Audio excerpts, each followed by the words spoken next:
Graça e paz, irmãos.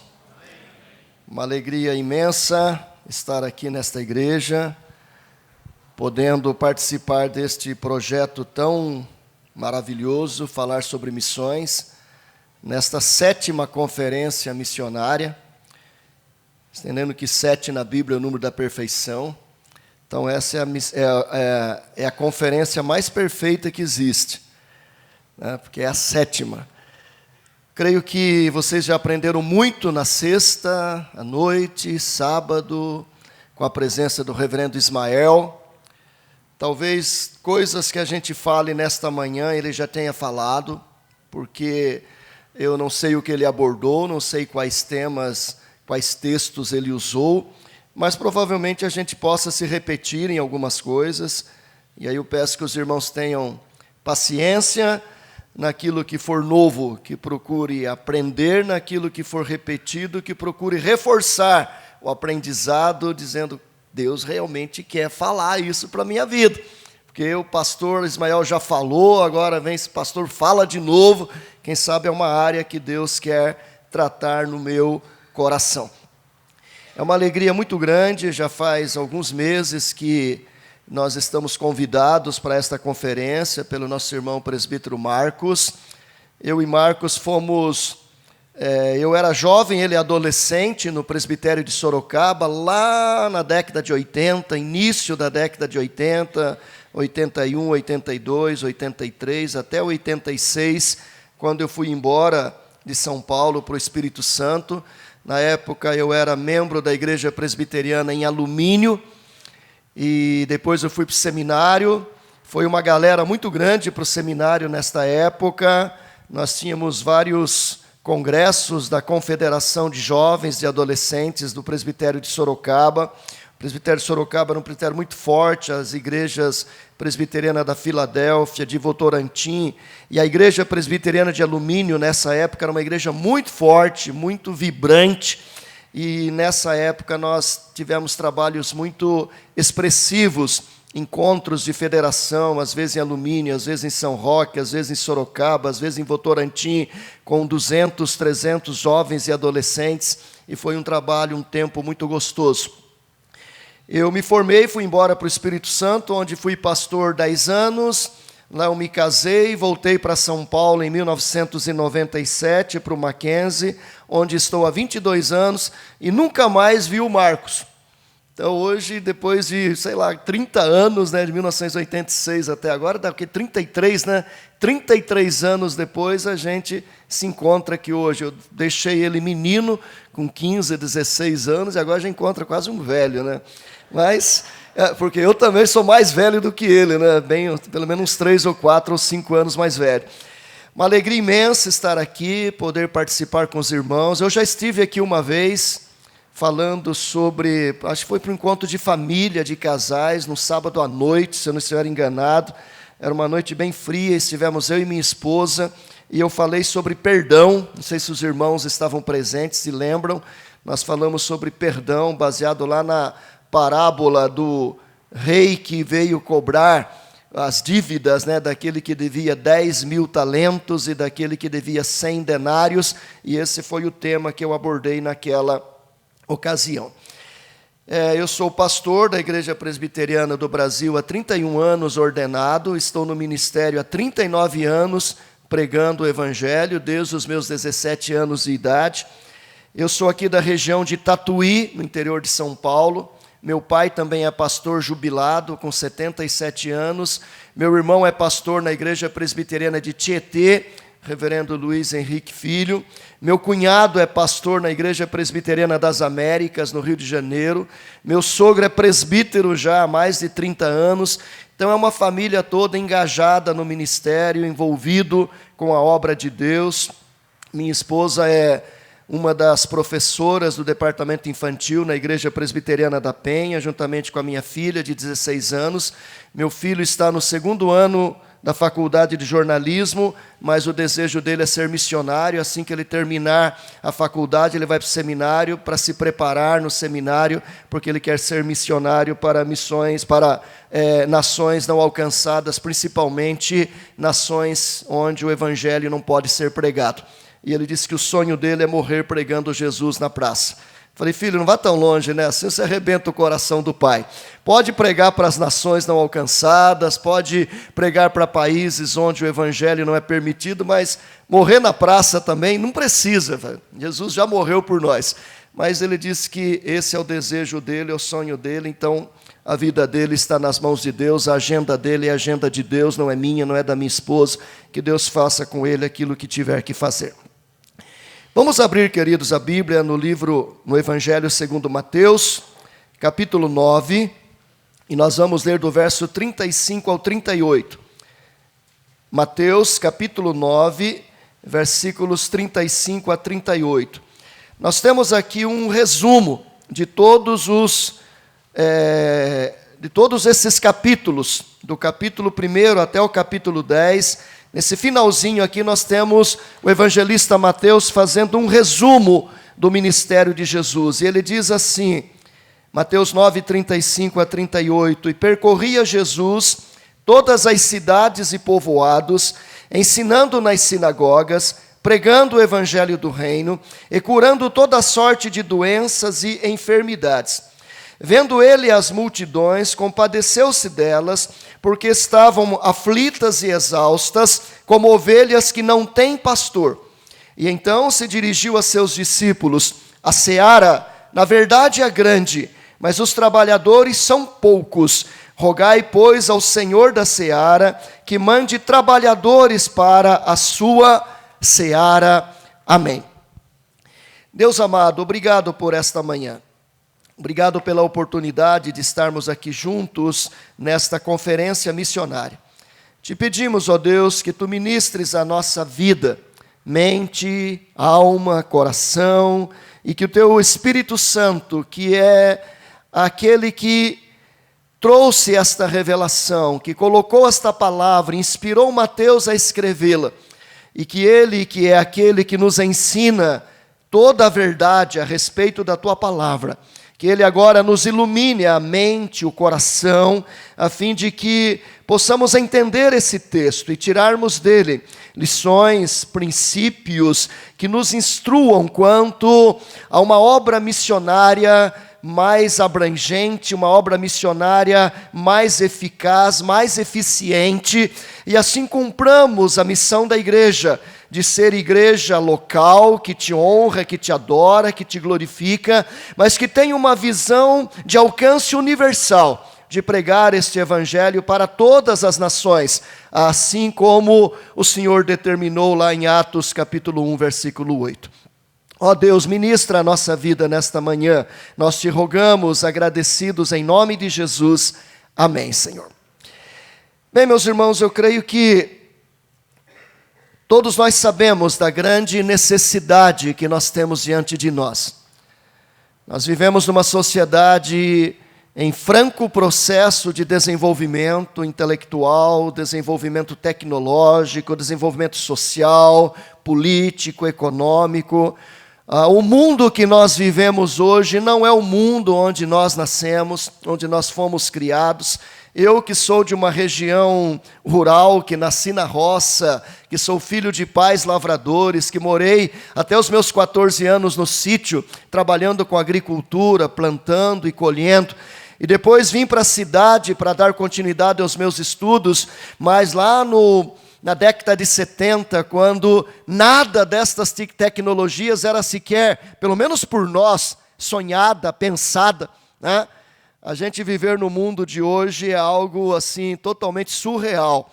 É algo que a gente jamais imaginava, pelo menos eu jamais imaginei isso. Hoje a gente vive num mundo totalmente conectado, num mundo onde você fala com qualquer pessoa, em qualquer lugar do planeta, ou talvez fora dele, em tempo real, né? Talvez até fazendo uma live possa falar até vendo a pessoa do outro lado, né? Então, assim, é um mundo muito conectado.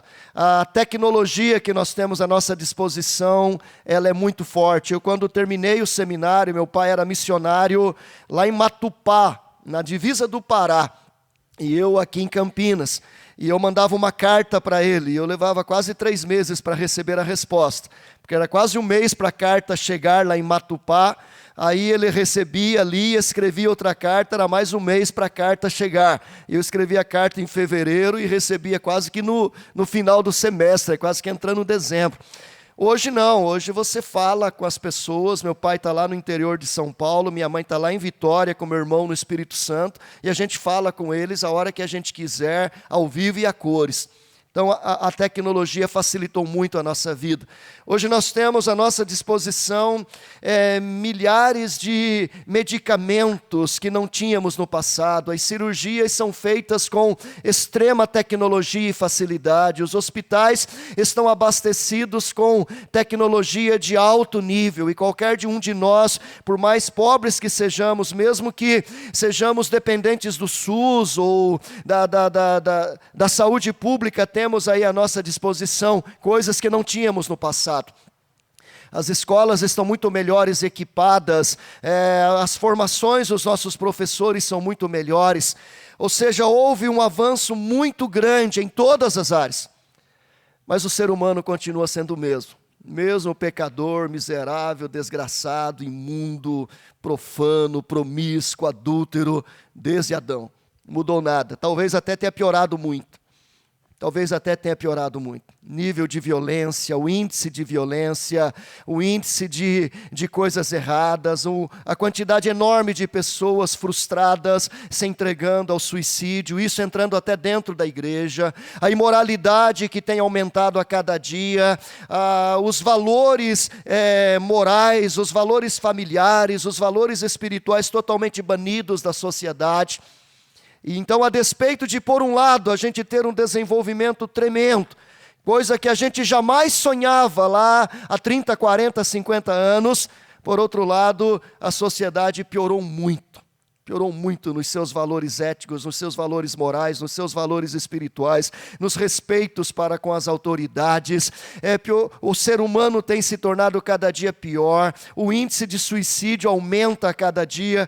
Então, a igreja hoje, a despeito de ter mais tecnologia, mais facilidade de comunicação, de ter talvez pastores mais bem preparados e talvez até ter pastores, porque no meu tempo nem pastores a gente tinha. Eu fui criado numa igreja que o pastor ia de 6 em 6 meses para dar atos pastorais, lá no interior de São Paulo. Chegava lá 2 ou 3 vezes por ano no máximo. Hoje qualquer igreja tem 2, 3 pastores. Eu sou o 6º pastor auxiliar na Igreja Presbiteriana da Penha, uma igreja que tem 8 pastores na sua equipe. Ajudamos a sustentar 22 missionários. Então qualquer igreja, por mais simples que seja, tem pastor titular, pastor auxiliar, seminaristas à sua disposição, coisa que no nosso tempo de infância, de adolescência, isso não era algo possível. Mas por outro lado também nós temos um desafio muito, muito maior. Os nossos desafios hoje são maiores quanto à sua extensão, quanto à sua profundidade, quanto às crises que nós encontramos. Por outro lado, nós temos à nossa disposição o mesmo evangelho de todas as épocas, de todos os tempos. O que nós temos que entender e compreender é aprendermos com Jesus o que fazer para que esse ser humano, que é sempre o mesmo, desde Adão, sempre o mesmo, pecador, cheio de falhas, corrompido, e a resposta para ele é sempre a mesma, a palavra de Deus. Como que a gente vai linkar isso? E como que a gente vai aproveitar tudo o que nós temos de bom à nossa disposição, e como que nós vamos aproveitar até esse tempo ruim, onde o crime aumentou, a violência aumentou, talvez não aumentou assim quanto a profundidade da violência, mas quanto a quantidade, uma vez que a população aumentou. Como que a gente pode linkar estas coisas e fazer com que tudo isso contribua para que a gente possa testemunhar na cidade, em todas as regiões, alcançando até os confins da terra. Esse texto que nós acabamos de ler ele faz parte da segunda viagem missionária de Jesus, segundo Champlin. Jesus começa o seu ministério, é o início da sua segunda viagem missionária ali na região da Galileia. E nós temos aqui os detalhes, porque nós temos aqui um resumo feito por Mateus. Mateus está resumindo aquilo que Jesus fez na sua primeira viagem missionária e resumindo aquilo que Jesus estava fazendo na sua segunda viagem missionária. Se você voltar lá para o capítulo 4 de Mateus, quando Jesus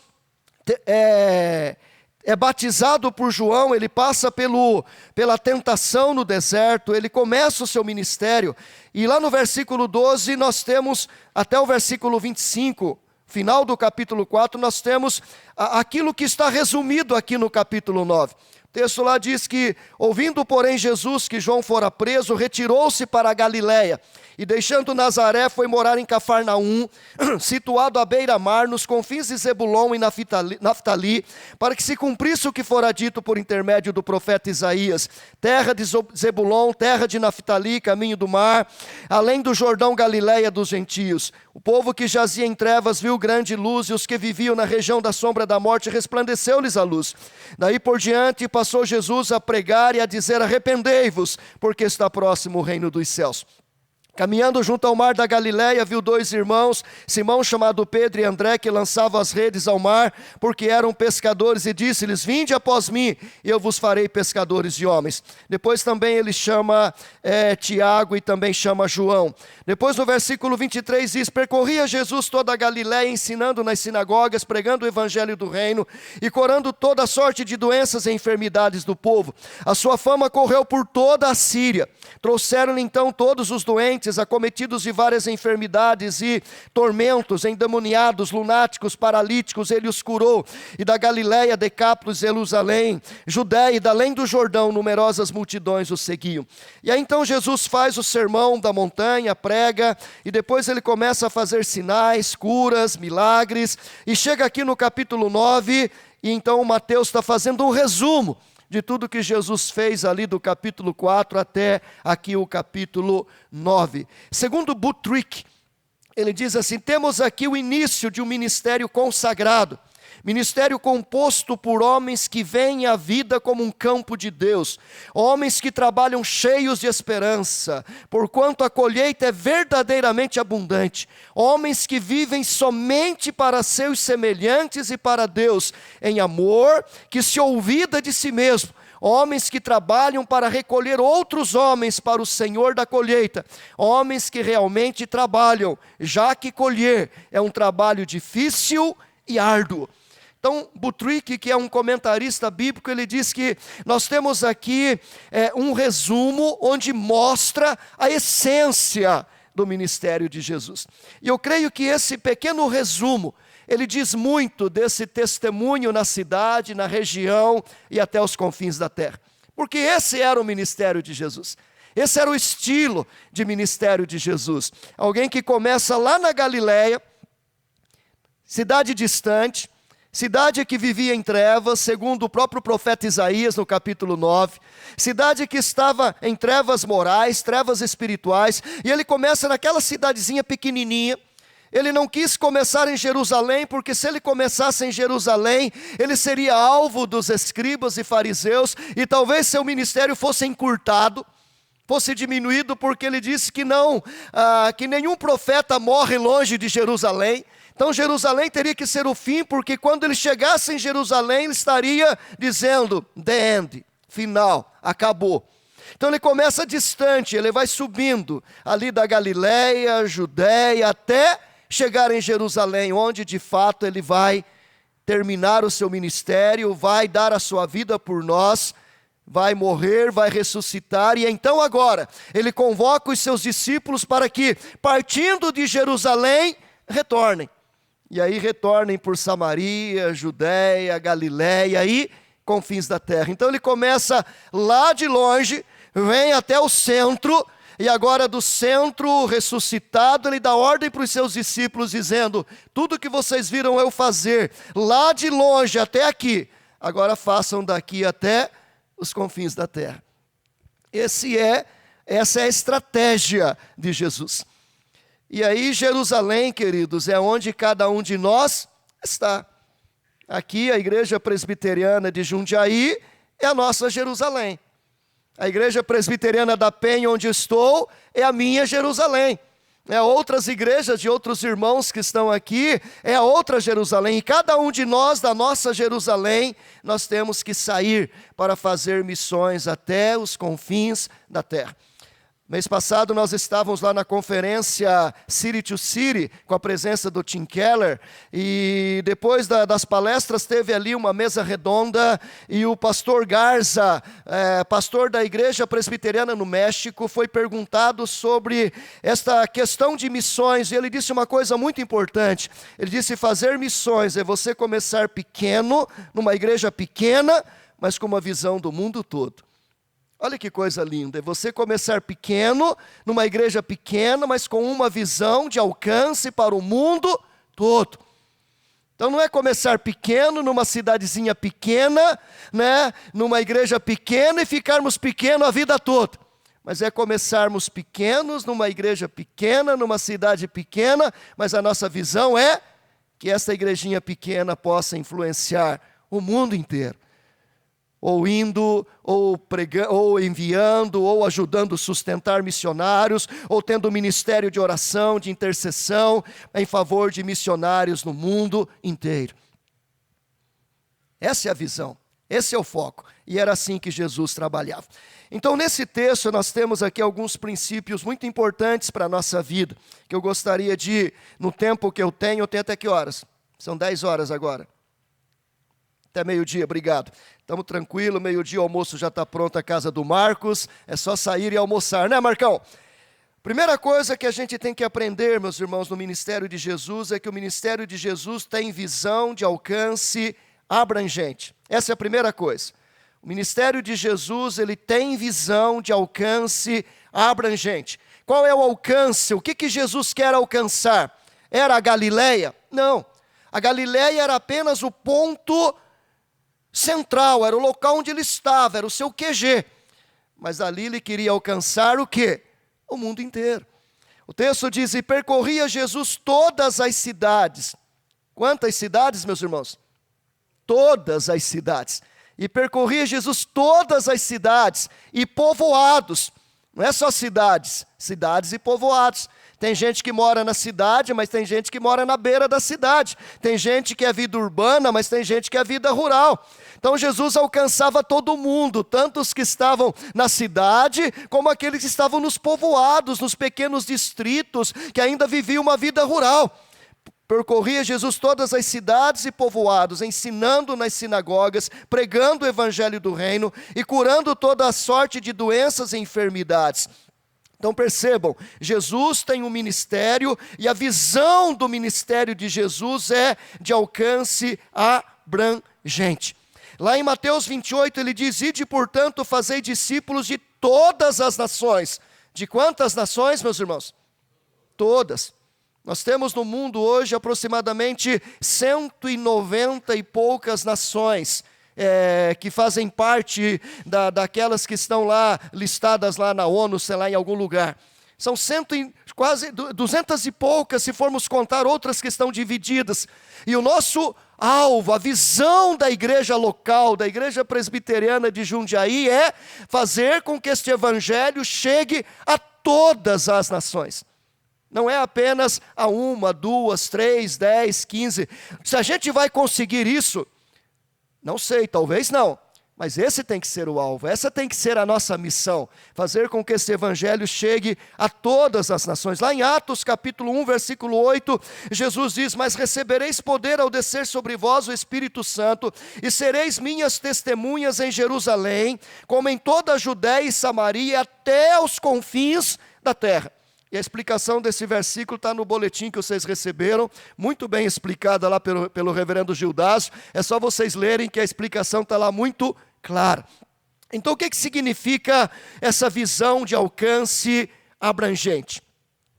Isso significa basicamente 3 coisas. Em primeiro lugar, isso significa que os limites geográficos Os limites geográficos têm que ser de alcance abrangente. Percorria Jesus todas as cidades e povoados. Ou seja, quais são os limites geográficos da nossa igreja? Os confins da terra. De norte ao sul, de leste a oeste. Temos que mapear o mundo e deste mapeamento do mundo entendermos, nós temos que chegar lá no norte, nós temos que chegar lá no sul, nós temos que chegar lá no leste, nós temos que chegar lá no oeste. O mapa aí está muito bonito, muito claro, é isso mesmo. Cidadezinha de Jundiaí, estado de São Paulo, Brasil e resto do mundo. Essa visão de alcance abrangente significa que os nossos limites geográficos não são os limites aqui do nosso bairro. Os limites do nosso bairro onde nós estamos. Qual é a missão da igreja aqui no bairro, aqui nesse lugar? A missão da igreja aqui é cultuar a Deus, é adorá-lo, é honrá-lo, é glorificá-lo, é se reunir para o culto. A missão da igreja aqui é ensinar, é preparar suas crianças, adolescentes e jovens, é preparar aqueles, é alimentá-los, é ter momento de oração, de intercessão. Mas saindo daqui, qual deve ser o nosso limite geográfico? Os confins da terra. Entrar lá nos sertões do Amazonas, onde o reverendo Silas, estava lá evangelizando. Meu pai já foi missionário lá naquelas regiões. Eu já passei 2 ou 3 ministérios nesses campos missionários ali em Manicoré, ali em Humaitá, períodos de férias evangelizando aqueles índios, lá em Barreiras, na Bahia, dedicando minhas férias a esse trabalho missionário. Mas isso, meus irmãos, ainda é Brasil. Aí nós temos que sair do Brasil e alcançar todo o continente americano. Aí nós temos que sair do continente americano e alcançarmos todos os demais continentes. Mas pastor, a nossa igreja é pequena, não tem condições. Claro que a gente não tem condições de alcançar todo mundo, mas a nossa visão é essa, o nosso alvo é esse. E eu posso alcançar mandando missionários, eu posso alcançar ajudando a sustentar missionários, como vocês fazem. Eu posso alcançar tendo um grupo de intercessão que diariamente vai orar por todos os milhares de missionários espalhados pelo mundo, não apenas os 200 e poucos da APNT, a Agência Presbiteriana de Missões Transculturais, não. Porque não é apenas a Igreja Presbiteriana do Brasil que faz missões no mundo, meus irmãos. Essa é outra coisa que nós temos que entender. A nossa visão não é a visão de pregar o Evangelho enquanto igreja presbiteriana, mas é a visão de pregar o Evangelho enquanto reino de Deus. E o reino de Deus ele é muito maior do que a igreja presbiteriana do Brasil. Então tem muitos missionários da igreja batista, da igreja metodista, da igreja Assembleia de Deus, homens bons, mulheres boas, famílias boas que estão engajados em projetos missionários pelo mundo inteiro. Gente que estão nos 50 países mais fechados do mundo, começando pela Coreia do Norte, onde é proibido entrar ali um cristão. E nós temos casais de missionários que estão lá na Coreia do Norte, arriscando a sua vida para pregar o Evangelho. Então nós podemos ter um grupo de intercessão, que todos os dias tira aí 20, 30 minutos do seu dia para interceder por esses missionários. Pegar as agências missionárias que existem, a missão ID, a missão Amém, a missão Jocum, a missão entre indígenas, a missão entre islâmicos, a missão de portas abertas, as missões presbiterianas, pegar os nomes desses missionários todos e orar por eles. Saiba de uma coisa, meus irmãos, não existe nada mais poderoso no mundo do que oração. Eu terminei de ler um livro sobre oração no mês passado. Toque o mundo através da oração. Estou terminando de ler agora esta semana um outro do E.M. Bondes, O Poder através da Oração. E tanto Bondes quanto o escritor do livro Toque o Mundo através da Oração, eles dizem o seguinte: os braços de Deus são longos para alcançarem todas as pessoas em qualquer lugar do mundo. Então você pode estar aqui e você pode estar abraçando alguém lá no Japão com uma oração. Você pode estar abençoando alguém lá em Guiné-Bissau com uma oração. Você pode estar dando uma palavra de conforto para alguém que está lá entre os indígenas, lá no Amapá, com uma oração. Nós podemos alcançar estas pessoas com uma vida de oração, com um grupo que está intercedendo, que está clamando por essas pessoas que estão em locais distantes fazendo diferença. Mas quando nós pensamos nessa visão de alcance abrangente, nós temos que entender que os nossos limites são, do ponto de vista geográfico, os confins da terra. Pense no país mais distante, é lá que nós temos que chegar. E se eu não posso chegar lá fisicamente, eu posso chegar lá por intermédio da oração. Eu posso chegar lá por uma doação, por uma oferta missionária. Eu posso chegar lá por um missionário que foi e eu estou aqui intercedendo por ele, ajudando a sustentá-lo. E assim eu estou dando a minha parte, a minha contribuição para que esse evangelho seja pregado até os confins da terra. Em segundo lugar, esta visão de alcance abrangente também tem o seu alcance nos limites sociais, políticos e econômicos. Não apenas os limites geográficos, mas os limites sociais, políticos e econômicos. O texto diz que percorria Jesus todas as cidades e povoados. Isso é o limite geográfico. Mas aí nós temos o texto dizendo, vendo ele as multidões. Nós temos aí então os limites sociais, políticos e econômicos. Ou seja, nós temos que alcançar os confins da terra até a cidade mais distante, mas nós temos que nos envolver com todos os aspectos sociais, políticos e econômicos. Porque lá nos confins da terra existem pessoas, existem seres humanos, e esses seres humanos vivem em sociedade. Esses seres humanos têm questões políticas, formas de governo. O nosso sistema é democrático, mas outros são parlamentaristas, outros estão vivendo em ditaduras, outros estão vivendo em opressão religiosa. E nós temos que entender isso. Jesus viu as multidões, nós temos que ver as multidões. O irmão que estava dirigindo há pouco disse que aqui na Colômbia, ao nosso lado, cristãos são perseguidos. É um problema social, é um problema da maneira como eles governam, é a política deles. A política deles é anticristã. Então eu tenho que entender que quando eu quero alcançar os confins da terra, eu tenho que estar focado nessa questão, e se o problema lá é uma política anticristã, então nós temos que orar para que a igreja possa estar sendo fortalecida, capacitada por Deus, para que esta política anticristã seja destruída. O que Jesus Cristo disse? Que a igreja iria crescer, ia se expandir, e as portas do inferno não prevaleceriam contra ela. Se as portas do inferno não prevalecem, queridos, as portas de resistência política muito menos. Ainda que eu creio que por detrás dessas políticas anticristãs esteja muita atuação do diabo, de forças demoníacas, que estão lutando para destruir a igreja, que estão lutando para que a obra da igreja não avance. Mas nós temos que entender isso. Existem políticas sociais, existem políticas econômicas, existem políticas ideológicas. Nós estamos vivendo uma crise de política ideológica no nosso país, uma crise de política que não quer que o cristianismo cresça, que não quer que os valores cristãos, os valores judaicos cristãos se expandam, que estão fazendo de tudo para minar valores de família, valores que têm a ver com questões de gênero, que fazem parte de tudo aquilo que nós cremos e defendemos.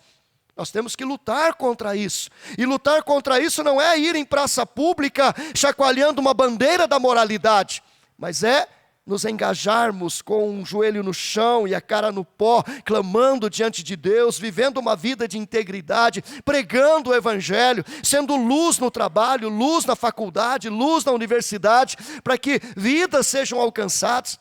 Orando para que Deus levante líderes políticos no legislativo, no executivo e no judiciário que façam diferença. Como que essas políticas vão ser mudadas? Vão ser mudadas lá no Congresso, vão ser mudadas lá no legislativo. Então nós temos que ter gente lá dentro. Como que a igreja conseguiu destruir o Império Romano? Como que a igreja conseguiu destruir o Império Romano? Quando começou a igreja tinha 12 pessoas, na verdade 11, porque um era traidor. Aí depois viraram 120, porque se juntou aqueles 11 e suas famílias e se tornaram 120. E eles começaram a pregar. E eles começaram a pregar, e de repente eles foram ampliando as fronteiras, e vocês percebem que eles ficaram meio acomodados ali em Jerusalém, né? Ficaram ali, tranquilo, a igreja está boa, já tem 8.000 membros, 3.000 conversões, 5.000 conversões, está bombando, o Robertão está aqui tocando louvores para nós, com esses acordes maravilhosos, né? Vamos ficar aqui que está tudo muito bom. Jesus disse, não, eu mandei vocês irem até os confins da terra, e aí Deus manda o quê? Uma perseguição. E aí eles começam a sair de Jerusalém. E se você ler Atos dos Apóstolos, você vai ver que eles iam, e a Bíblia diz que por onde eles iam pregando o evangelho do reino. E aí Deus levanta Paulo e transforma Paulo num grande missionário, e lá no capítulo 13 começa as viagens missionárias, Paulo e Barnabé, depois Paulo, Silas e Timóteo, e em 13 anos de ministério, Paulo evangeliza 3 continentes, planta 72 novas igrejas. E o evangelho se expande por toda aquela região ali da Ásia, da África, da Europa. E quando chega lá no século III, o Império Romano está falido. Os cristãos estavam presentes em toda a sociedade, em toda a política, em toda a economia. Em todos os lugares havia cristãos. E o que Constantino faz? Constantino une o Império Romano com o cristianismo, dizendo, já que a gente não pode vencê-los, vamos nos juntar a eles. Como que eles conseguiram derrotar o Império Romano? Infiltrando cristãos em todos os segmentos da sociedade romana. Quanto mais os romanos matavam cristãos, mais cristãos se multiplicavam. E mais eles se infiltravam na política, na economia, na educação, nas escolas, nos hospitais. E de repente tinha cristão espalhado por todo lugar, meus irmãos. Olha que coisa linda, é a nossa história. Como que nós vamos vencer toda essa ideologia que quer destruir os valores cristãos? Não é nos acovardando, não é também levantando a bandeira da guerra e vamos destruí-los, não. É com muita oração e levantando homens e mulheres competentes que possam entrar nesses locais adequados, colocá-los nos locais adequados, para que eles possam ali fazer diferença. Então, Jesus tem essa visão abrangente de Jesus, ela alcança a geografia, ela alcança os limites sociais, políticos e econômicos, mas ela também alcança as reais necessidades das pessoas. Nós temos que ter visão da real necessidade das pessoas. O texto diz que ele ia por todas as cidades, ele via as multidões, e ele via que eram multidões que estavam aflitas como ovelhas que não têm pastor. Ele percebe que por detrás dos problemas políticos, sociais, econômicos, ideológicos, existe um ser humano carente, um ser humano aflito, um ser humano doente. E é isso que nós temos que ter em mente, meus irmãos. Nós estamos diante de uma sociedade, digamos assim, brasileira, de uma sociedade hoje com 208 milhões de habitantes, de uma sociedade que diz que temos 30 a 40 milhões de cristãos, nominais, é verdade, que a maioria é só de nome, porque se tivéssemos de fato 30 milhões de cristãos nessa sociedade vivendo como sal da terra e luz do mundo, eu creio que o impacto seria diferente, mas às vezes a gente não tem esse impacto na sociedade, mas o que a gente vê, digamos, os outros 208 menos 30, nos outros 160, 170 milhões de pessoas, são pessoas aflitas, pessoas cansadas, pessoas que vão para as ruas, que fazem marchas, que fazem passeatas, mas que estão vazias. Pessoas ricas, pessoas abastadas. Eu trabalho numa universidade de pessoas ricas, pessoas abastadas, pessoas de classe média alta, mas que não têm conteúdo, que estão vazias espiritualmente, que estão vazias moralmente, que estão clamando por alguma coisa. Por isso elas estão entregues às bebidas, às drogas. Por isso você chega ao redor de qualquer universidade, em qualquer lugar, e o lugar que mais tem gente são os bares. Não é nas salas de aula, é nos bares, nos barzinhos. Lá está lotado de jovens, bebendo, e eles fazem 3 coisas. Eles bebem, eles ficam mexendo no celular, e eles se prostituem, e usam drogas, na verdade 4. Qualquer lugar, está lá a mesa cheia de garrafas de cerveja, de uísque, de cachaça, celularzinho, cigarro, drogas e muitas vezes prostituição. Pode fazer uma pesquisa ao redor das universidades, em qualquer uma delas, você vai encontrar gente dessa natureza. Por que eles estão ali? Porque eles estão aflitos, porque eles estão vazios, porque não tem expectativa, não tem sonhos, não tem Jesus, não tem esperança. É preciso alcançá-los, é preciso ter esta visão. Então essa visão de alcance abrangente, ela tem que ter a visão geográfica, a visão social, política e econômica e a visão do ser humano em si. Ver o ser humano além da sua fachada, além da sua aparência, além da sua Mercedes Era e do seu BMW, ou além da sua pobreza, da sua miséria lá na favela. Por detrás destas coisas, seja riqueza extrema ou seja pobreza extrema, existe um ser humano sem Deus. Um ser humano que está cada dia mais vazio. E se ele morrer, ele vai para o inferno. Eu tenho que ter essa visão. Olhar o ser humano criado à imagem e semelhança de Deus. Essa é a visão de alcance abrangente. Alcance geográfico, alcance político, social, econômico e alcance do ser humano. Porque às vezes a gente olha para o ser humano e diz, mas ele está bem, ele está estudado, ele está terminando a universidade, ele é médico, ele é advogado, ele é engenheiro, ele está tranquilo. Tá não, meus irmãos. Se ele não tem Jesus, ele não está tranquilo. Ele pode até aparentar uma tranquilidade, mas no fundo ele está vazio, ele está aflito, como ovelhas que não têm pastor. Então esse é o primeiro tópico que eu queria pensar com os irmãos. O ministério de Jesus era um ministério que tinha visão de alcance abrangente. Alguma pergunta, alguma colocação para ir para o segundo? Não tem, obrigado. Segundo lugar, o ministério de Jesus tinha uma visão de pregação integral. Qual era o conteúdo da mensagem de Jesus? Não apenas o alcance no sentido político, geográfico do ser humano, mas a pregação de Jesus. O texto diz, e percorria Jesus todas as cidades e povoados, ensinando nas sinagogas, pregando o evangelho do reino e curando toda sorte de doenças e enfermidades.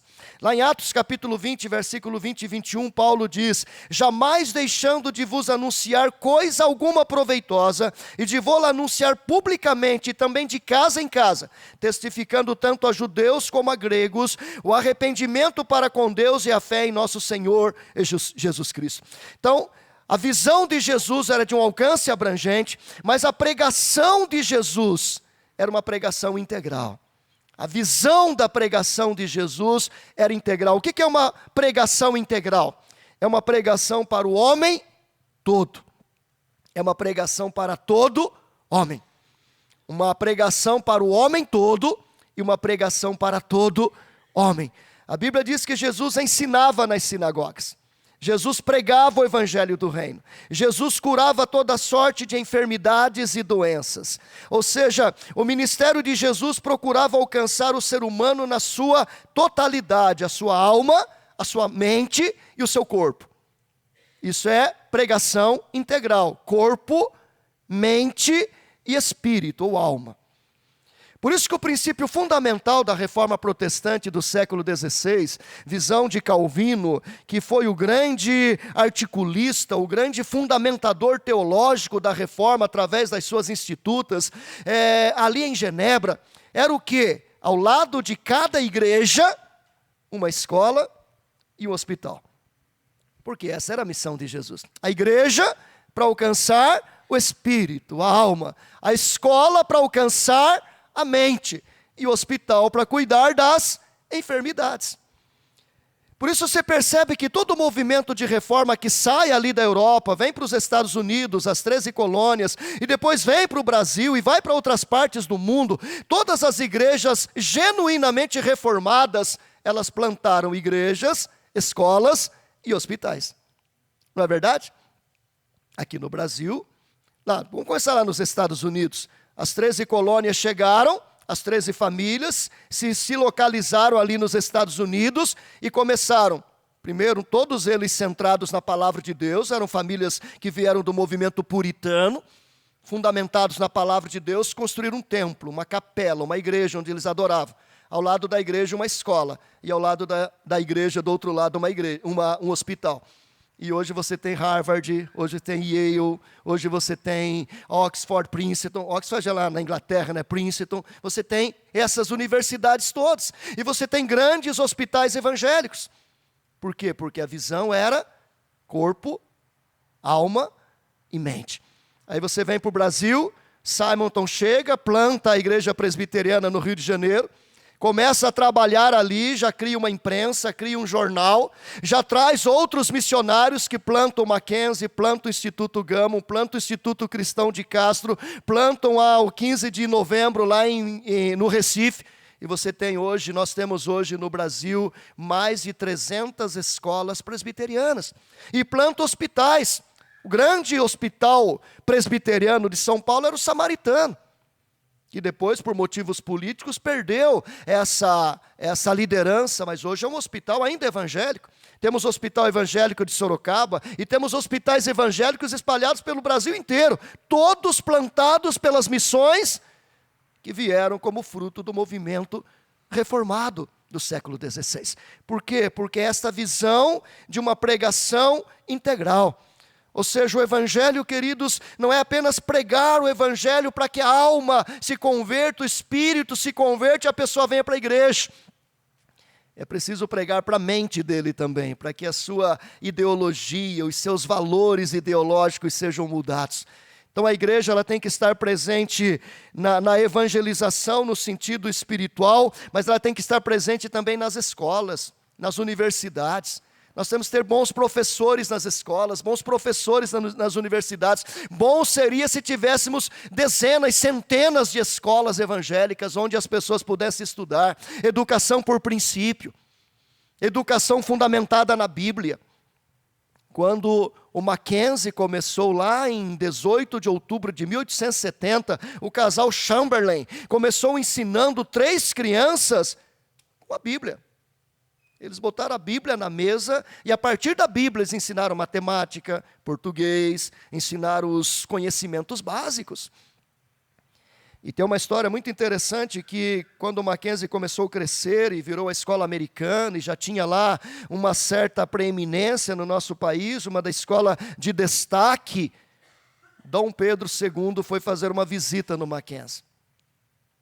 E ele chegou lá, conheceu e ficou muito impressionado.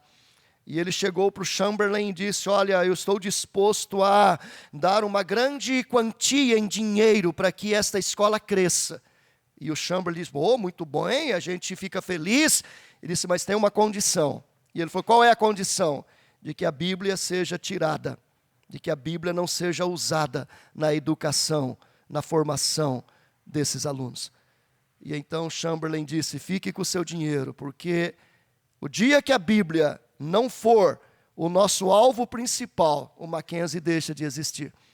E se você for lá, você vai ver nas fundações do Mackenzie, ali no prédio onde fica a praça de alimentação, na fundação dele escrito, dedicado às ciências divinas, dedicado às ciências humanas.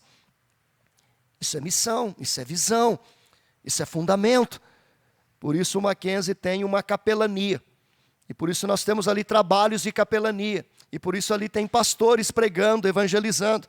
Por isso hoje nós temos ali uma vigília, uma vez por mês, de 11 da noite às 6 da manhã, toda a primeira sexta-feira, onde nós temos 300, 400 jovens adorando, orando e buscando a Deus. Por isso ali nós temos cultos. Por quê? Porque é uma instituição com visão de alcance integral. A pregação não é só para o espírito. A pregação também é para alcançar a mente. E por isso nós temos hoje um sistema Mackenzie de ensino, que está sendo espalhado pelo Brasil inteiro, onde todos os livros da educação infantil ao ensino médio, que é a educação básica, é fundamentada em valores cristãos, em princípios cristãos, e não em princípios de socialismo e de marxismo, essas coisas todas. Baseado no criacionismo e não no evolucionismo. Então são coisas que nós temos que entender. Jesus tinha esta visão de alcançar a pregação dele, não era só para o espírito. Ele pregava, ele ensinava e ele curava. E a igreja também, ela tem que pregar, ela tem que ensinar e ela tem que curar. E a cura aqui não é esse negócio de igrejas neopentecostais, onde a gente impõe as mãos para que as pessoas curem. Não, a cura é pela medicina. A cura é pela medicina, o ensino é pela educação. E, é claro, a salvação pela pregação do Evangelho de nosso Senhor e Salvador Jesus Cristo. O ministério de Jesus, então, queridos, ele tinha esse alcance, atendia as necessidades intelectuais, atendia as necessidades espirituais e atendia as necessidades físicas da igreja. E a igreja precisa pregar o Evangelho para todos os homens e para o homem todo. Pregação integral implica em pregar o Evangelho para todo homem, em todo tempo e em todo o mundo. Isso é uma pregação integral. Pregar o Evangelho para todo homem, em todo o tempo, em todo o mundo. O homem todo, na sua totalidade. Eu não sou só espírito. Eu sou também corpo. Eu tenho doenças, eu tenho dores. Eu sou também mente. Eu penso, eu raciocino. E nós temos que alcançar o ser humano na sua totalidade. Terceira visão do ministério de Jesus. Em primeiro lugar, então, ele tem uma visão de alcance abrangente. Em segundo lugar, ele tem uma visão de pregação integral. Em terceiro lugar, o ministério de Jesus tem uma visão movida pela compaixão. A visão do ministério de Jesus é movido pela compaixão, é movido pelo amor. A Bíblia diz, vendo ele as multidões, compadeceu-se delas, porque estavam aflitas e exaustas como ovelhas que não têm pastor. Lá no Evangelho de Pedro, no Evangelho de Pedro, na primeira carta de Pedro, ele diz assim: rogo, pois, aos presbíteros que há entre vós, eu presbítero como eles, e testemunhas dos sofrimentos de Cristo, e ainda coparticipantes da glória que há de ser revelada, pastoreai o rebanho de Deus que há entre vós, não por constrangimento, mas espontaneamente, como Deus quer, nem por sorte da ganância, mas de boa vontade, nem como dominadores dos que vos foram confiados, antes tornando-vos modelos do rebanho. E Paulo diz em Filipenses 1, 21 a 26, portanto, para mim o viver é Cristo e o morrer é lucro. Entretanto, se o viver na carne traz fruto para o meu trabalho, já não sei o que hei de escolher. Ora, de um e de outro lado estou constrangido, tendo desejo de partir e estar com Cristo, o que é incomparavelmente melhor. Mas, por vossa causa, é mais necessário permanecer na carne. E convencido disto, estou certo de que ficarei e permanecerei com todos vós para o vosso progresso e gozo da fé, a fim de que aumente quanto a mim o motivo de vos gloriardes em Cristo Jesus, pela minha presença de novo convosco. Então percebam, Jesus exercia um ministério fundamentado na compaixão. Pedro exorta os presbíteros, pastores, os líderes da sua época a exercerem um ministério não baseado em dinheiro, em riqueza, em poder, em domínio, mas em amor, com espontaneidade. Paulo diz que ele preferia morrer e estar com Cristo, mas por amor da igreja ele permaneceria. Ele disse, era muito pior para mim permanecer, mas eu sei que vocês precisam de mim, então eu abro mão de morrer hoje, para continuar aqui pregando este Evangelho. Queridos, a compaixão implica em ver, em se aproximar, em se deixar impactar. É preciso testemunhar as necessidades das pessoas. Jesus viu porque estava presente. Ele não se omitia de suas responsabilidades, ele não se escondia das necessidades do povo. Jesus comparou o povo a ovelhas aflitas e exaustas que não têm pastor. E aí eu pergunto, onde estavam os pastores? Eles eram judeus. Os judeus tinham os escribas, os sacerdotes, onde eles estavam? Por que eles não cuidavam das ovelhas? Por que elas estavam aflitas como ovelhas que não têm pastor? Como pode um pastor que não está pastoreando ovelhas? Por quê? Porque eram pastores do templo, pastores distantes, pastores de gabinete, pessoas que estavam apenas envolvidos com os esquemas políticos e econômicos. Ao invés de estarem pastoreando o povo, eles estavam lá engendrando os planos para destruir o ministério de Jesus. Sinédrio se reunia não para abençoar a vida do povo, mas se reunia para armar esquemas para prejudicar Jesus Cristo. Jesus Cristo morre, ressuscita e seus discípulos saem pelo mundo pregando o Evangelho, pastoreando vidas. Eles vão de casa em casa, eles vão em todos os lugares, eles entram nas sinagogas, eles entram nos templos. Paulo entra nas escolas de Tirano, em Atenas, ele vai para o meio do Areópago, ele vai pregando, ele vai ensinando, ele vai pastoreando, ele vai cuidando das pessoas, ele vai plantando igrejas. Na viagem de ida ele vai plantando, na viagem de volta ele vem fortalecendo, convivendo com as pessoas, vivendo com as pessoas, lutando com as pessoas, sofrendo. Isso é ministério de compaixão. É assim que Jesus Cristo exercia o seu ministério. Ele via as necessidades das pessoas, ele tocava nas necessidades das pessoas. Por isso você encontra os evangelistas dizendo: as multidões ficavam maravilhadas da sua doutrina, do seu ensino, porque ele ensinava como quem tem autoridade. Ou seja, a autoridade de Cristo não era uma autoridade imposta, era uma autoridade conquistada. Ele conquistava pelo amor, ele conquistava pela compaixão, ele conquistava pela graça. Não existe um ser humano que não seja alcançado pelo amor. Muitas vezes nós não alcançamos as pessoas, porque às vezes a gente quer alcançar a mente dela, mas nós temos que alcançar o coração delas primeiro. A mente se alcança com discursos, mas o coração se alcança com práticas de amor, de compaixão, de misericórdia. Primeiro a gente alcança o coração com carinho, com afeto, com respeito. Mesmo que seja um homossexual, uma lésbica, coisas que nós como cristãos não aceitamos. Mas primeiro vamos conquistar o coração dessa pessoa. Vamos dar amor para ela. Porque se ela está nesta situação é porque ela está cega pelo pecado, está naquele estado que Paulo denuncia lá em Romanos 1. Deus já entregou tais pessoas a essa desgraça. Vamos alcançar primeiro o coração delas. Depois a gente fala para a mente delas, pregando o evangelho e tentando trazê-la para Cristo. Se ela não se arrepender, se já estiver num estado em que não tem mais volta, aí é problema dela com Cristo, mas eu fiz a minha parte. Nós precisamos alcançar o coração das pessoas. E o coração das pessoas, queridos, nós alcançamos com amor. E amor é fruto de uma vida de oração. Ninguém vai conseguir ser cheio de amor se não tiver joelho no pó, joelho na terra e cara no pó todos os dias.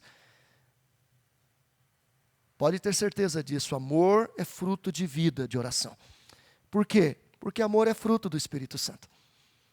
Fruto do Espírito é amor. E como que eu tenho o Espírito Santo? Buscando, buscando, buscando, buscando. Paulo diz isso: há uma luta dentro de você. A carne milita contra o Espírito milita contra a carne, porque eles são opostos, eles estão em guerra. Mas Paulo diz: andai no Espírito, vivei no Espírito, e jamais satisfareis os desejos da carne. Ele diz: não vos embriagueis com vinho, mas enchei-vos do Espírito. Como que a gente se enche do Espírito, meus irmãos? Como que uma pessoa se enche de embriaguez? Bebendo uma, bebendo duas, bebendo três, bebendo quatro. Você bebe duas, se beber meia, já estou embriagado, porque eu nunca bebi na vida, mas os bebedores bebem 3, 4 barris e daí ele fica embriagado. Então a gente tem que beber do Espírito. Beber do Espírito. Lembra lá da passagem de Ezequiel, que fala do rio que sai do trono de Deus? Ele diz: primeiro dá lá nos tornozelos, depois dá no joelho, depois dá nos lombos, vai se aprofundando e depois são águas profundas. É assim, queridos, a gente tem que começar a andar com Deus. Quando a gente começa a andar com Deus, a gente anda, as águas estão apenas nos pés. Você vai andando, vai buscando, vai lendo a Bíblia, vai orando, vai lendo a Bíblia, daqui a pouco está no joelho. E você vai orando e vai buscando, e daqui a pouco está dando aqui na cintura. E você vai orando e vai buscando, e daqui a pouco você é levado pelo Espírito. É levado pela água da vida, é conduzido. Você está imerso no Espírito. O Espírito está dentro de você, você está cheio dele. Isso é vida com Deus. E quando eu estiver cheio do Espírito, o meu coração estará cheio de amor. Por que Jesus era cheio de compaixão? Porque ele tinha 100% plenitude do Espírito Santo de Deus. Você pega os discípulos vazios do Espírito, e aí tem um problema lá em Samaria, e aí chegam os discípulos João e Tiago, e dizem: Jesus, você quer que a gente manda cair fogo do céu para que consuma esses malditos que não quiseram deixar você entrar aqui? E o que Jesus diz para ele? Não, vós não sabeis de que espírito sois. Vós não sabeis de que espírito sois. Olha, João estava vazio do Espírito, e vazio do Espírito ele queria que caísse fogo do céu. Jesus morre, ressuscita, e eles são cheios do Espírito no Pentecostes. E João se transforma no apóstolo do quê, meus irmãos? Não escutei. Do amor. Agora cheio do Espírito, ele não quer que caia fogo do céu.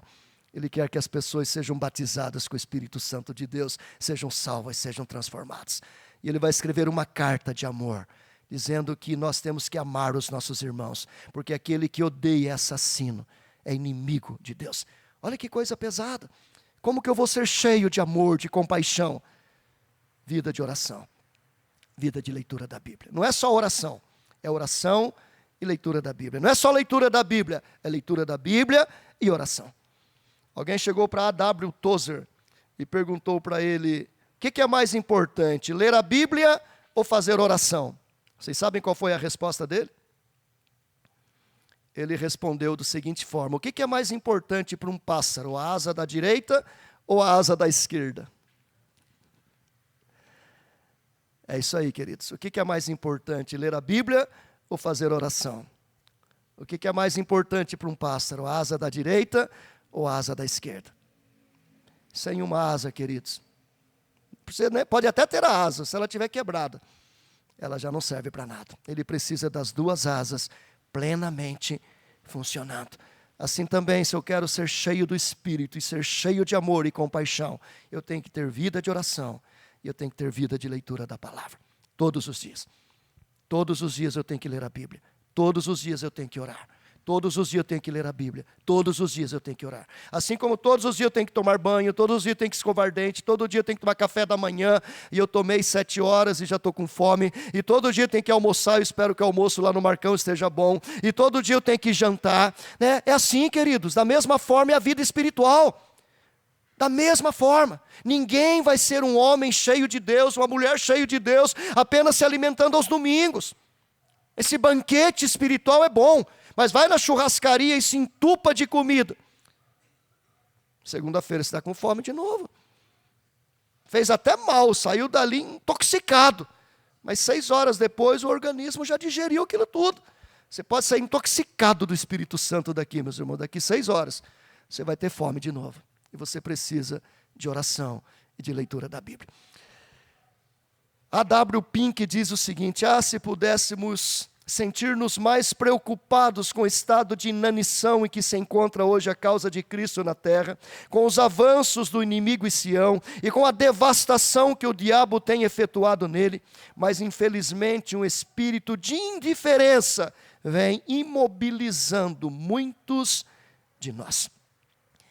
Ou seja, a igreja perdeu a sua compaixão, o seu amor, a sua misericórdia. Nós precisamos restaurar isso na vida dos pastores, dos presbíteros, na vida dos ministérios da igreja. Essa é uma realidade dura para a minha vida, meus irmãos, mas é verdade. Muita política, muita preocupação política, muitos conchavos nos conselhos, nos presbitérios, nos sinos, no Supremo, muito interesse por cargos importantes. Muita intelectualidade, muito desejo de estudar e fazer mestrado e doutorado, e essas coisas são legais, mas nós perdemos esta unção, esse poder, essa capacidade de Deus. Mas sabe qual é a notícia boa? A gente pode conquistar de novo. Pode conquistar de novo. Aquele poder de Deus que desceu lá em Pentecoste e abalou as paredes do templo. Pode acontecer de novo. Pode acontecer de novo. Basta que nós busquemos a Deus. Vocês conhecem a história de John Wesley? Diz que John Wesley orava tanto, que ele tinha um localzinho lá no quarto dele, que ele orava tanto, que tinha um buraco, onde estavam as marcas do joelho dele, de tanto que ele orava. Aí agora, no século XX, início do século XX, um grupo de alunos do primário, jovens assim de 13, 14, 15 anos de idade, foram dos Estados Unidos até lá em Inglaterra visitar os locais turísticos do grande movimento de avivamento, de despertamento espiritual que aconteceu na Europa nos séculos XVI, XVII, XVIII. E visitando aquelas aquelas cidades, aqueles locais, aquelas casas, aqueles templos. Eles chegaram na casa de John Wesley. E chegando lá, eles visitaram a casa e foram até o quarto onde ele orava. E mostrou o local onde ele orava, onde estavam as marcas de joelho. E eles, o líder, né, como é que é o nome que dá para isso? Para quem está liderando? O guia turístico, obrigado irmãos, o guia turístico foi contando, falando. Aqui John Wesley passava horas e horas orando, tanto orou que ficou a marca dos seus joelhos. Claro, naquela época o piso não era de cimento, era piso de terra, né? Hoje de cimento vai ser difícil, né? Imagine um granito, você deixar a marca ali, tem que ter um joelho muito duro, né? Mas naquela época era terra. E daí, terminado ali, os professores saíram, e quando eles já estavam lá fora, deram falta de um aluno. Procuraram, voltaram, esse aluno estava ali, de joelhos naquele lugar, e ele estava orando: Senhor, faz de novo, Senhor, Senhor, faz de novo, Senhor, Senhor, faz de novo, Senhor. Esse menino, queridos, era Billy Graham. Deus fez de novo, Deus levantou Billy Graham, e Billy Graham foi um dos homens mais importantes do movimento de evangelização do mundo, enchendo milhões de estádios, pregando para mais de 2 bilhões de pessoas no mundo todo. Deus pode fazer de novo. Basta que a gente bote o joelho no chão, basta que a gente tenha conferências missionárias como essa, e Deus pode levantar aqui homens, mulheres, apaixonados, cheios do Espírito Santo, querendo fazer diferença e alcançar os confins da terra. E em quarto lugar, para concluir, que eu sei que vocês estão querendo ir embora, eu também, a quarta visão do ministério de Jesus é que o ministério de Jesus tinha ou tem visão da dependência de Deus. Então ele tem visão de alcance abrangente, ele tem visão de uma pregação integral, ele tem uma visão movida pela compaixão, e em quarto lugar ele tem visão da dependência de Deus. Então se dirigiu Jesus a seus discípulos e disse: a seara na verdade é grande, mas os trabalhadores são poucos. Rogai, pois, ao Senhor da seara que mande trabalhadores para a sua seara. Paulo em Efésios 6, ele diz: com toda oração e súplica, orando em todo o tempo no Espírito, e para isto vigiando com toda perseverança e súplica, por todos os santos e também por mim, para que me seja dada no abrir da minha boca a palavra para com intrepidez fazer conhecido o mistério do Evangelho, pelo qual sou embaixador em cadeias, para que em Cristo eu seja ousado para falar como me cumpre fazê-lo. Então o ministério de Cristo era um ministério que tinha a visão da dependência de Deus. Ele tem compaixão, ele quer alcançar o mundo todo, ele quer alcançar o homem todo. Ele olha para aquelas multidões, ele prega para elas, ele ensina, ele cura aquelas pessoas, mas ele tem consciência, é muito trabalho e nós somos poucos. O trabalho é muito grande e nós somos pequenos. O trabalho é muito difícil e nós por nós mesmos não temos condições. Então vamos rogar àquele que é o Senhor da seara. Queridos, se nós queremos alcançar o mundo todo com o Evangelho, nós temos que ter esta visão da dependência de Deus. Nós temos que clamar a Deus, buscar a Deus. O que vai fazer diferença no mundo não é o nosso dinheiro, não é a nossa capacidade intelectual, não são os nossos diplomas. O que vai fazer diferença no mundo são vidas levantadas, insufladas, capacitadas pelo poder do Espírito Santo de Deus. Quando Jesus começou o ministério, ele começou com 12 homens, os mais improváveis possível. 12 homens, 4 pescadores, intelectualmente, digamos assim, precários, de formação acadêmica nenhuma. 2 deles eram fariseus, um deles era zelote, uma das seitas mais radicais do judaísmo. Perceba o grupo que Jesus forma: pescadores, fariseu, zelote, Judas, um traidor, gente improvável, Mateus, um cobrador de impostos. Imagine Pedro, Tiago, João, que eram pescadores, que tinham que pagar 70% do que eles arrecadavam para Mateus, que era o cobrador de impostos, e agora eles têm que viver no mesmo colégio apostólico. Imagine só, de um lado os 4 que trabalham, a classe operária, e de outro lado a classe opressora. Olha que coisa ridícula. E agora eles têm que conviver como irmãos, e eles têm que bater continência para Mateus. Olha que coisa. Zelote, que era alguém que queria trazer o reino à força, que queria meter a espada, que queria cortar o pescoço de todo mundo. E Jesus diz que eles têm que viver com amor, com compaixão, que o reino de Deus não é conquistado pela força, mas é conquistado pelo Espírito. Jesus pega esses homens mais improváveis, ensina, prepara, dá exemplo, morre por eles, enche-os do Espírito Santo. E quando começa Atos 2, esses homens transtornaram o mundo. Por quê? Porque Jesus ensinou, queridos, que o que faz a diferença é dependência de Deus. É vida cheia do Espírito Santo. É vida de oração. Jesus mostrou para eles, o trabalho é grande, os trabalhadores são poucos, mas existe um Deus no céu que pode nos capacitar. A igreja é pequena, os recursos da igreja são pequenos, mas existe um Deus que pode nos dar poder, que pode nos investir, que pode nos capacitar. Existe um Deus que pode fazer diferença. O que converte o coração do pecador não é dinheiro, não é estratégia, não é poder humano, não é riqueza. O que converte o coração do pecador é o Evangelho de Jesus Cristo. Pregado, com autoridade, com intrepidez, com unção. Então você pode fazer diferença no seu trabalho. Você pode fazer diferença na sua sala de aula, no seu colégio, na sua universidade. Você pode fazer diferença no seu bairro, no seu condomínio, sendo ali sal da terra e luz do mundo.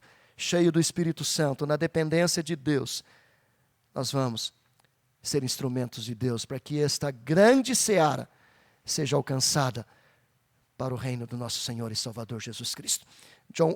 Wesley Duewel diz o seguinte: não bastam apenas a piedade e as emoções, as alegrias e um comprometimento mental com as doutrinas da Escritura. É preciso ser santo, e isso implica que os olhos sejam claros para que o corpo possa ser inundado de luz, e o coração deve ser puro para que as atitudes, pensamentos e palavras sejam conscientemente puros. Billy Graham afirmou: se Deus tirar a mão da minha vida, estes lábios se tornarão lábios de barro. E.M. Bondes, que é considerado o apóstolo da oração, ele diz: muita oração é o sinal e o selo dos grandes líderes de Deus. Ele ainda afirmou num livro que tem como título O Poder através da Oração: nenhum conhecimento substitui a oração e a falta dela, nenhuma sinceridade, diligência, estudo, dom suprirá sua falta. Falar com os homens sobre Deus é uma grande coisa, mas falar com Deus sobre os homens é uma coisa ainda maior. Nós precisamos, queridos, levar as nossas lutas, as nossas dificuldades, as nossas angústias, os nossos problemas diante do trono de Deus. Nós temos que clamar, clamar, clamar, clamar. Até quando? Até que do alto sejais revestidos de poder. Ficai em Jerusalém e esperai até que do alto sejais revestidos de poder. Porque eu enviarei o Espírito Santo, e ele descerá sobre vós, e ele vos encherá, e então, cheio do Espírito Santo, sereis minhas testemunhas. Esses homens não tinham dinheiro, esses homens não tinham espaço físico, esses homens não tinham formação acadêmica, mas esses homens estavam cheios do Espírito Santo de Deus. E aqueles 11, com aqueles 120 que faziam parte das famílias deles, impactaram o mundo. E o Evangelho chegou até mim, até você. E hoje nós somos alguns poucos milhões. O cristianismo hoje tem aí em torno de 1 bilhão, 2 bilhões de pessoas. Se Deus, com 11, impactou o mundo, o que Ele não pode fazer com 2 bilhões de pessoas? Mas para isso a gente tem que permanecer em Jerusalém e clamar até que do alto a gente seja revestido de poder. O Espírito Santo nos encha, nos capacite, e então Ele mesmo vai nos enviar até os confins da terra, para pregar todo o Evangelho, para o homem todo. E então muitas vidas serão impactadas, o reino de Deus se expandirá, a glória de Deus será visível. Com certeza, essa é a minha missão, é a sua missão, é a nossa missão, até que Jesus Cristo volte. Amém.